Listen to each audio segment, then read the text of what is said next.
Hi friends, शुरू करते हैं आज का स्टैटिक जी के।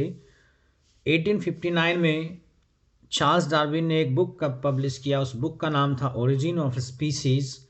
हिंदी और इंग्लिश दोनों सेम रहेगा क्योंकि एक नाम ही था किताब का, तो वैसा ही रहेगा आपको शायद। ओरिजिन ऑफ स्पीसीज बुक आपसे पूछा जाएगा कि किसने पब्लिश किया। चार्ल्स डार्विन ने। एग्ज़ाम थोड़ा सा अपडेट लेवल अपना कर रहा है, तो वो आजकल ये भी पूछ ले रहा है कि कौन से ईयर में पब्लिश किया गया था ये। तो 1859 आप इसको आराम से याद कर सकते हैं। 1857 में मंगल पांडे की क्रांति हुई थी, तो 2 साल बाद 1859 में origin of species book publish किया गया था। इस ओरिजिन ऑफ स्पीसीज बुक में चार्ल्स डार्विन ने क्या बताया? क्रमिक विकास या क्रम विकास के सिद्धांत के बारे में बताया, इसलिए इनको जनक कहा जाता है। क्रमिक विकास के सिद्धांत का जनक, इंग्लिश में father of theory of evolution कहते हैं चार्ल्स डार्विन को। बट यहाँ पर 99% स्टूडेंट्स कंफ्यूज रहते हैं। एक सवाल आपसे पूछा जाता है कि सर्वाइवल ऑफ द फिटेस्ट ये थ्योरी किसने दिया? सर्वाइवल ऑफ द फिटेस्ट एक थ्योरी है, तो आपको हिंदी में भी ऐसे ही लिखा रहेगा, सर्वाइवल ऑफ द फिटेस्ट, और ब्रैकेट में इंग्लिश में भी लिख देते हैं सर्वाइवल ऑफ द फिटेस्ट। कई बार ग्रुप डी और एनटीपीसी में पूछा गया है पीछे वाले पेपर में। वहाँ पर ऑप्शन चार्ल्स डार्विन भी रहता है और आप लगाते हैं, वो आंसर नहीं होता है इसका। इसका सही आंसर है हर्बर्ट स्पेंसर। बहुत ध्यान से सुनेंगे। Herbert Spencer survival of the fittest theory के जनक हैं। इन्होंने भी कुछ बुक्स वगैरह लिखा है। इनके बुक्स का नाम है प्रिंसिपल ऑफ बायोलॉजी, जीव विज्ञान का सिद्धांत। शुरू करते हैं, अब थोड़ा और आगे बढ़ने की कोशिश करते हैं। 24 नवंबर में ही आपका गुरु तेग बहादुर का शहीदी दिवस है। शहीदी दिवस हम क्यों मनाते हैं? क्योंकि इसी दिन दिल्ली के चांदनी चौक में औरंगजेब ने इनको हत्या करवा दिया, मतलब एक तरीके से मरवा दिया। दीवार में भी चिनवाने की बात आती है, कई हिस्टोरियंस लिखते हैं कि दीवार में चिनवा दिया था। तो आपके लिए इम्पोर्टेंट ये बन रहा है कि गुरु तेग बहादुर 9वें गुरु थे। 10वें गुरु के बारे में आपको पहले बता रखा है मैंने, गुरु गोविंद सिंह, जिन्होंने केस, कृपान, कच्छा, कंघा, कड़ा का कॉन्सेप्ट दिया था। 5K सिस्टम, 5K प्रणाली बोल देते हैं। अब यहाँ पर एक गुरु तेग बहादुर से ही एक सवाल और बन सकता है कि हिंद ए चादर के नाम से हम किसको जानते हैं? तो हिंद ए चादर के नाम से गुरु तेग बहादुर को जानते हैं। हिंद ए चादर का मतलब कि हिंदुस्तान की जो रक्षा करने वाला है उसको हिंद ए चादर कहते हैं। नीचे आप देख रहे हैं 24 नवंबर को ही डेट ऑफ बर्थ है वीर लचित बोरफुकन का। बहुत ध्यान से देखेंगे, क्योंकि अगर आप एग्ज़ाम का एनालिसिस करते हैं, जैसे एनटीपीसी में जो पेपर आए, ग्रुप डी में जो पेपर आए, उसका आप डीप एनालिसिस करोगे तो आपको दिखेगा कि उस पूरे पेपर में 3 से 4 ऐसे क्वेश्चंस होते हैं जो कि आपको लगता है कि यार ना तो ये बुक में दिया हुआ है, ना कहीं कोई टीचर पढ़ा रहा है। ये ऐसे ही क्वेश्चंस होते हैं जो यूनिक क्वेश्चंस होते हैं, किसी के जन्मदिन से पूछ लिया जाता है और उसी में से कुछ हिस्टोरिकल फैक्ट्स बना के आपसे पूछा जाता है। देखिए कैसे इससे सवाल बन सकता है। वीर लचित बोरफुकन कौन सा युद्ध लड़े थे? सराय घाट के युद्ध के लिए जाने जाते हैं। सराय घाट के युद्ध में क्या हुआ था? तो आसाम का जो गुवाहाटी है उसको मुगलों से आज़ाद करवाया था लचित बोरफुकन ने। आपको दिख नहीं रहा? ओके, थोड़ा सा मैं इसको ऊपर करता हूँ।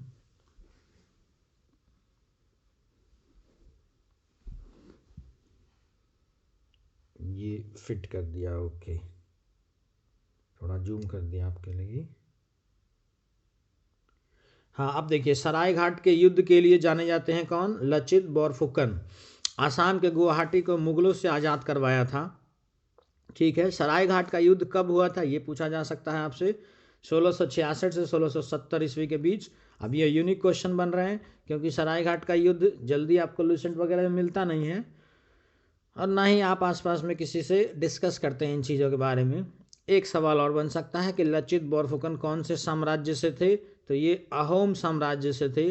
अहोम साम्राज्य को मैंने इंक्लूड क्यों किया? क्योंकि इनके पास एक कीर्तिमान है कि मुगलों को 17 बार हराने का कीर्तिमान अहोम साम्राज्य को है। आप समझ रहे हैं कैसे कैसे क्वेश्चन बनता है। आसाम की चर्चा हुई है तो मैं कुछ और फैक्ट्स जोड़ देता हूं जो पीछे किसी पेपर में एग्जाम में क्वेश्चन आए हैं। आसाम और अरुणाचल प्रदेश के बीच एक पुल है, उस पुल का नाम धौला सादिया ब्रिज है ना। धौला सादिया ब्रिज का दूसरा नाम भूपेन हजारिका सेतु है। भूपेन हजारिका वहाँ के बहुत बड़े सिंगर थे आसाम के, तो उनके नाम पे भूपेन हजारिका सेतु रख दिया गया। और यहाँ तक कि एक क्वेश्चन NPCIL में पूछा गया पिछले ही उसमें महीने में, मैं इस क्वेश्चन को गलत कर दिया था। क्यों गलत किया था आपको बताता हूँ। उस टाइम करंट अफेयर पढ़ना मैंने छोड़ दिया था, स्टैटिक जीके। तो पूछा था कि लॉन्गेस्ट ब्रिज इन इंडिया, सबसे लंबा पुल भारत में कौन सा है, और उसमें ये महात्मा गांधी सेतु भी था जो कि पटना में है फिलहाल में। तो मुझे लगा कि ये तो एशिया में सबसे लंबा है तो इंडिया में ही पूछ रहा है, तो महात्मा गांधी सेतु ही मैं लगा के आ गया। लेकिन ये पुल चेंज हो गया था, मतलब सिस्टम। यहाँ पे भूपेन हजारिका सेतु अब सबसे लंबा पुल बन गया है। एक सवाल आपसे और बन सकता है कि कौन सी नदी पर है, तो लोहित नदी पर। लोहित नदी किसका सहायक है, मतलब कौन सी रिवर का ट्रिब्यूटरी है, तो ब्रह्मपुत्र रिवर का ट्रिब्यूटरी है लोहित नदी। एक सवाल मैं आपके लिए स्पेशल कर देता हूँ। ब्रह्मपुत्र की सबसे बड़ी सहायक नदी अगर आपसे पूछ ले, longest tributary of Brahmaputra river, तो सुवानसिरी रिवर आपको बताना है। इसके बाद अब करते हैं पेज को चेंज, उस तरफ आते हैं। लचित बोरफुकन के बारे में आप स्पेशल रखेंगे अगर आपको थोड़ा एग्जाम में यूनिक बनना है, तो ऐसे ही चीज़ों को आपको स्पेशल तरीके से ध्यान देना होगा। आजकल जो मल्टीपल शिफ्ट में पेपर होता है ना दोस्त, उसमें अगर आप कुछ स्पेशल क्वेश्चन कर देते हो जो बाकी लोग नहीं कर पाते, तो आपका रैंकिंग उसमें बहुत अच्छा हो जाता है। ये भी इनके जो नॉर्मलाइजेशन फार्मूला है उसमें है ये कॉन्सेप्ट, कि आप ऐसे क्वेश्चंस को कर रहे हो जो बिल्कुल बहुत कम लोग कर पा रहे हैं, तो इसमें आपका रैंकिंग बढ़ता है दोस्त। आइए इस पे बात करते हैं अब, कॉन्स्टिट्यूशन डे पर। 24 नवंबर के बाद वैसे आता तो 25 नवंबर है, लेकिन 25 नवंबर में कोई भी करंट अफेयर, मतलब स्टैटिक जीके करंट अफेयर से रिलेटेड बन नहीं पाया, तो ज़बरदस्ती मैंने बनाना भी नहीं चाहा, क्योंकि आपका उसमें टाइम बेकार होगा। जो बिना मतलब की चीज़ें हैं जो कंपटीशन में आती नहीं, तो उसको मैं नहीं बनाऊंगा। अब देखिए आप यहाँ पर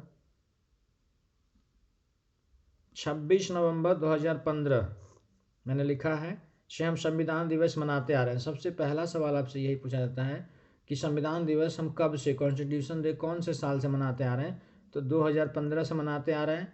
और कौन से दिन को मनाते हैं, 26 नवंबर को। ये भीमराव अंबेडकर का 125वां जयंती था 2015 में, उसी टाइम से हम मनाते आ रहे हैं। इससे पहले हम कानून दिवस मनाते थे 26 नवंबर को ही। कानून दिवस 2015 से ही संविधान दिवस मनाने लगे हम इसी दिन को। थोड़ा संविधान के बारे में चर्चा करेंगे। संविधान बनकर तैयार हुआ है 26 नवंबर 1949 को। टाइम कई बार पूछा गया है कितना लगता है, तो 2 साल 11 महीने 18 दिन लगा है, याद रखेंगे 2 साल 11 महीने 18 दिन। उसके बाद आप देखेंगे लागू कब हुआ, तो 26 जनवरी 1950। यहाँ पर ये जो अभी सवाल मैं बता रहा हूँ ये कई बार पूछा गया है। ओरिजिनल में पूछा जाता है कि कितने अनुच्छेद थे, कितने आर्टिकल थे, तो 395 395 अनुच्छेद थे। वर्तमान में 448, ये भी पूछा जा रहा है आजकल। टोटल ओरिजिनल में भाग कितने थे, तो 22 पार्ट्स थे, और अभी 25 पार्ट हैं, ध्यान रखेंगे। 8 अनुसूची था, शेड्यूल 8 था पहले, वर्तमान में 12 शेड्यूल हैं, ये याद रखेंगे। हैंड रिटन बाय, मतलब अपने हाथों से लिखा गया था ये, किसके द्वारा, प्रेम बिहारी नारायण रईज़दा। बहुत इंपॉर्टेंट है, बहुत बार पूछा गया है सवाल, तो मैं बार बार वो सवाल ज़रूर करवाऊंगा जो आता ही रहता है, और जो यूनिक होगा वो तो मैं करवाऊंगा ही। इसके बाद आते हैं संवैधानिक सलाहकार। आपसे पूछा गया है कई बार सवाल कि कॉन्स्टिट्यूशनल एडवाइज़र कौन है, तो BN राव। प्रारूप समिति, ड्राफ्टिंग कमेटी, इसको थोड़ा पीछे करना पड़ेगा मुझे। ड्राफ्टिंग कमेटी के अध्यक्ष कौन थे, तो भीमराव अंबेडकर। और इन्हीं के 125वीं जयंती पर हमने क्या मनाना शुरू किया, 26 नवंबर को, संविधान दिवस 2015 से। एक आपका मुंबई हमला 26 नवंबर 2008 को बना हुआ था, और 26/11 इसको हम बोलते हैं। तो शायद एग्जामिनर कभी पागल हो जाए तो ये पूछ ले, वैसे ये नॉर्मली नहीं पूछा जाता, बट फिर भी मेरा काम है आपको अपडेट कर देना। शायद पूछ ले तो आप बाद में कहेंगे ये नहीं बताया था आपने, है ना। आज के लिए इतना ही रहेगा दोस्त, और आप चैनल को सब्सक्राइब जरूर करें, धीरे धीरे मैं अपडेट करता रहूँगा। कल से मैं वीडियोज़ में अपना पॉलिटी का सेक्शन फिर से ला रहा हूँ, आपको 2 से 3 मिनट लास्ट में रिवीजन करवाऊँगा पॉलिटी का। आपने पढ़ रखा है तो बहुत अच्छा, नहीं भी पढ़ा है फिर भी उसको पढ़ें। पढ़ रखा है तब तो आपका रिवीजन होगा, नहीं पढ़ा तो आपके लिए एक स्टार्टअप होगा उस चीज़ का, पॉलिटी का भी। थैंक यू दोस्त, सब्सक्राइब जरूर करें, शेयर भी करें। ओके।